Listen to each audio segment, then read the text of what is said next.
Olá, queridos alunos e alunas, sejam bem-vindos a mais uma aula. Iremos começar esta aula falando da memória secundária. As memórias secundárias são responsáveis por armazenar as informações para uso posterior. Uma característica importante dessas memórias é que quando o computador é desligado, os dados não se apagam. Além disso, essas informações podem ser apagadas, alteradas em qualquer momento. Portanto, as memórias secundárias destinam-se a armazenar de uma forma permanente a informação que não está a ser de imediato utilizada. Uma vantagem das memórias secundárias é a grande capacidade de armazenamento de informações. E esse tipo de memória tem se tornado cada vez mais importante na vida das pessoas e das instituições. Uma outra característica das memórias secundárias é o tempo de acesso bastante superior aos da memória do tipo primário. O acesso é do tipo sequencial. Neste slide a gente está vendo alguns exemplos de memória secundária. Temos o disco rígido, o famoso HD, o pendrive, quem nunca perdeu um pendrive? CD-ROM tem sido cada vez menos utilizado. Inclusive, alguns notebooks não vêm com essa opção. A fita magnética, que ainda são muito utilizadas, principalmente em serviços de backup, pois elas possuem uma grande capacidade de armazenamento. E os cartões de memória. A memória auxiliar é não volátil, tem custo menor, é mais lenta e tem maior capacidade. A memória principal, por sua vez, é volátil, tem custo maior, é mais rápida e menor capacidade. Vamos agora falar sobre os dispositivos de entrada e saída.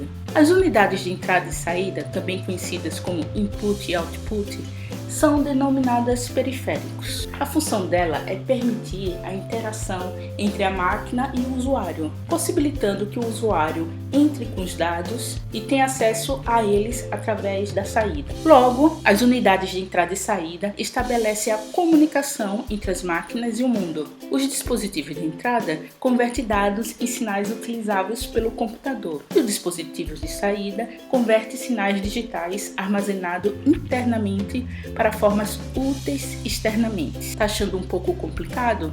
Eu vou explicar melhor. No fundo, todos nós já conhecemos quais são as unidades de entrada. Nós temos como exemplo o teclado, a câmera, trackball, mouse, microfone, scanner, joystick. Com eles, você pode inserir, através desses periféricos, conseguimos realizar entrada de dados no computador. As unidades de saída são onde os dados podem ser visualizados, como o que acontece nos monitores, projetores digitais, nas caixas de som, impressora, plotter e nos HMD. O HMD é um dispositivo que você usa na cabeça. Ele possui um pequeno display óptico ou em cada olho. Um exemplo de HMD são os óculos do Google. Não sei se todos conhecem o Google Glass. Ele é um dispositivo semelhante a um par de óculos. E quando você os coloca, ele disponibiliza uma pequena tela acima do campo de visão. Assim você consegue ver mapas, ouvir músicas e também com os óculos do Google é possível efetuar chamadas de vídeos ou tirar fotos de algo. E por fim tem alguns periféricos que são ao mesmo tempo entrada e saída, como os monitores de toque, os famosos touchscreen, joysticks que têm feedback, impressoras multifuncionais, placa de rede, drive de leitura escrita de CD e DVD. Internamente, o computador tem esses periféricos: o HD, a memória, a placa de vídeo, a placa de som, o cooler, o processador, a placa de Wi-Fi.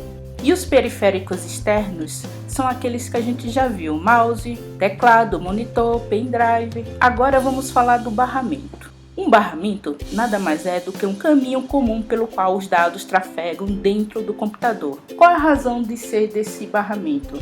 A gente viu, por exemplo, que o processador está em constante comunicação com a memória, pois é ela que auxilia seu trabalho. Para ter essa comunicação, a gente precisa de um meio. Toda comunicação necessita de um meio de transporte. Então, através da placa e o barramento, os dados transitam.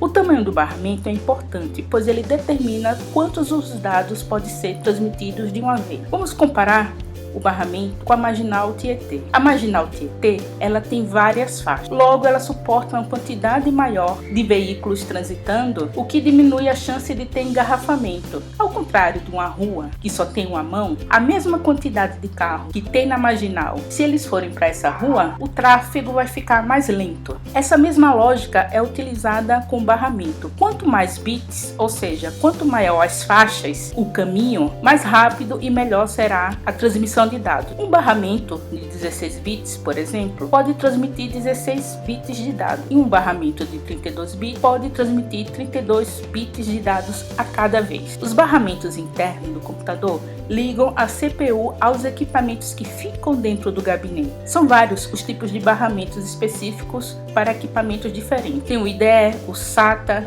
o ISA, o PCI, o AGP, o SCSI. Há outros barramentos que não estão dentro do computador, eles se conectam externamente e são utilizados para ligar o dispositivo externo ao sistema principal. Temos o tipo PS2, serial, paralela, USB, Firewire, o HDI, o HDMI. Agora vamos falar do HD. O HD é um conjunto de discos empilhados semelhante a um CD. Os discos são encapsulados dentro de uma caixa metálica a vácuo, sem ar. As informações dentro do HD são gravadas em células, muito semelhante à memória RAM. O conjunto dessas células forma os setores do disco e o conjunto de setores, por sua vez, formam as trilhas. O acesso a informações gravadas é realizado pelos cabeçotes, que não chegam a encostar na superfície do disco. Essa figura que vocês estão vendo apresenta um HD aberto. Para quem é gamer, conhece muito bem esse outro periférico, a placa de vídeo. Ela é responsável pela transferência de informações interpretada para o monitor do vídeo. Ela pode existir com um processador independente para aplicações tridimensionais. A placa de rede é responsável pela transferência de informações em uma rede de computadores. A placa de rede utiliza sobretudo o protocolo de redes TCP/IP, utilizado principalmente pela internet. Vocês já devem ter falado de bit,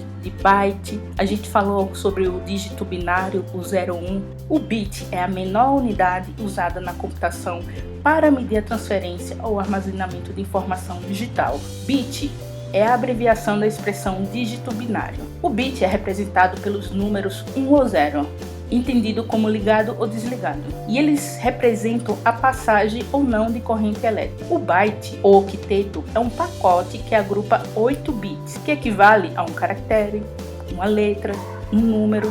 Cada byte conta com 256 combinações possíveis, ou 2 elevado a 8 combinações, sendo que 1 kbyte significa 1024 bytes. 1 megabyte, que corresponde a 1000 caracteres. 1 megabyte corresponde a 1024 kbytes, que é como se fossem 1000 páginas de texto.